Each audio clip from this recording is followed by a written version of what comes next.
മേഖലയിലെ സംഘർഷ സാഹചര്യങ്ങൾ മൂലം അടച്ചിട്ട ദുബായ് ഗ്ലോബൽ വില്ലേജ് വീണ്ടും തുറക്കുന്നു. ഇതനുസരിച്ച് ഏപ്രിൽ 20 തിങ്കളാഴ്ച മുതൽ ഗ്ലോബൽ വില്ലേജ് സന്ദർശകർക്കായി തുറക്കുമെന്ന് അധികൃതർ അറിയിച്ചു. എല്ലാ ദിവസവും വൈകിട്ട് 5 മണി മുതൽ രാത്രി 12 മണി വരെയാണ് പ്രവർത്തന സമയം. നേരത്തെ വാരാന്ത്യങ്ങളിൽ അർദ്ധരാത്രി 1 വരെയാണ് ഗ്ലോബൽ വില്ലേജ് പ്രവർത്തിച്ചിരുന്നത്.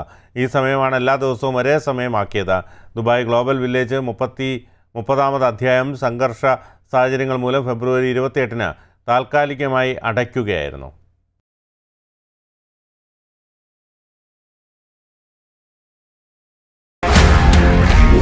One anchor every week, 20 years, 1,000 episodes on one TV channel.